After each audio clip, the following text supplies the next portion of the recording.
And now for something totally different. Our next speaker grew up in Ontario and Alberta and discovered early the beauty of spiders. After 2 decades in the US for grad school and an academic position at Arizona, he landed happily at UBC. From 2008 to 2013, he was the director of the Biodiversity Museum. His research involves looking for new spiders in dark and bright corners of the world and programming computers to analyze evolutionary history. You were nerdy. The work he enjoys the most is drawing spider genitalia. Please welcome Wayne Maddison.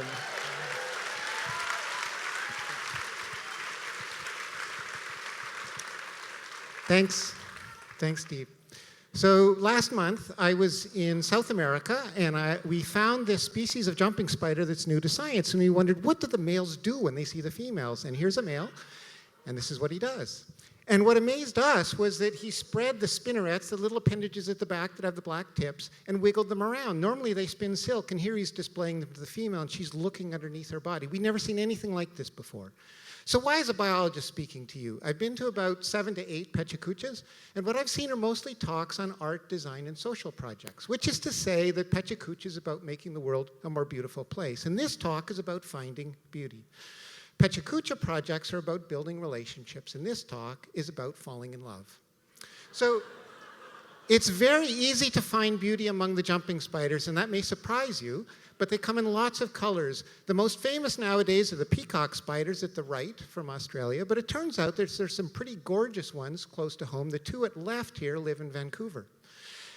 They come in lots of shapes and sizes, but what unites all of them are these big eyes. Their eyes can see better than a cat, and it allows them to hunt like cats, but it also allows them to communicate visually, the male to the female. The male dances and the female watches. And next I'm going to show you a male dancing. He's going to be from the Okanagan, Habernatus festus, and he's going to bounce his body up and down, bounce, bounce, bounce, bounce. And then he flicks with his front legs, and now he's shaking the third leg on one side and shaking the third leg on the other side. And now he's going to raise both of his third legs up and flicker his front legs. At the same time, he's singing. Well, it turns out that if he had been lucky, which he wasn't in that case, he would have been able to use one of these. These are the naughty bits of male jumping spiders. And I remember when I put together this plate many years ago, I was astonished at how beautiful they were. They look like abstract sculptures, and together, collectively, they look like they're dancing. So what generates such beauty? Well, those of you that are artists know that you spend a lot of time sketching, a lot of time crumpling, and this general process of generating crazy ideas and sifting the good ones is one that comes by many names, and it's in fact what scientists do. It's the same thing. We hypothesize and we test. And although we tend to think of science being the right column about testing and art being the crazy ideas, both of us need both. And this is the exact same process that nature uses in natural selection. The mutations are the crazy idea, the selection is the filtering that chooses the good ones. This process has been going on for 3 to 4 billions of years. And this is an amazing process of creativity.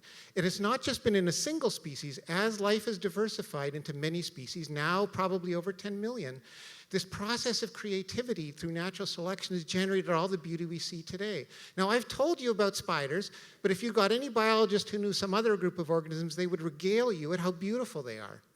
And in fact, well, why again is a biologist talking to an audience that may include a lot of designers? The way I see it, engineering provides function to an object. What design does is that it builds a relationship between that object and the user, which is to say that design helps us fall in love with the objects. And as I said, this talk is about falling in love, and I fell in love for the first time when I was 13 years old, and a spider looked up at me. I looked down at her, my eyes twinkled. I don't know if her eyes did, but I was amazed at her behavior. But also I was amazed at the diversity. And just as a songwriter wants to know how many ways there are that a song can be, I wanted to know how many ways there are that a jumping spider can be. So I started studying when I was quite young. The way it expressed for me was to do drawings, to do illustrations. It's the one in the middle at the top is one of the very first ones I did when I was 14 years old. But I continued, they got more technical. But even though they were recording my observations, they also were celebrations of the beauties of these things. Of course, I had to have a standard career, papers and so forth, fancy data, fancy analyses. And in fact, I'm better known to biologists not as a spider expert, but as someone who studies theory and computation regarding evolutionary biology. Along the way, I've been able to go to some pretty cool places. And any of you that have been to exotic places know that transportation is often quite a challenge. But besides these holes in the road, I've been able to take helicopter rides to field sites in New Guinea, go along the Amazon tributaries in dugout canoes. We've been able to see some pretty cool spiders, and many of them are new to science. But as I do this work, I'm aware that not only might I be the first person to see many of these species, I might be the last person to see them alive, because their habitats are disappearing very quickly. And so there's a certain urgency to what I do. In the next slide, you're going to see Calvin going back in time with his time machine to look at dinosaurs. And many of us dream of going back to see lost worlds. Well, in 500 years, we may very well see today as a lost world. We may very well wish we had time machines to come back to now. These right now are the last days of the Garden of Eden, and I don't think we really recognize that. So what is the solution? Is the solution to deepen our sense of guilt? And actually, I don't think we're motivated that way.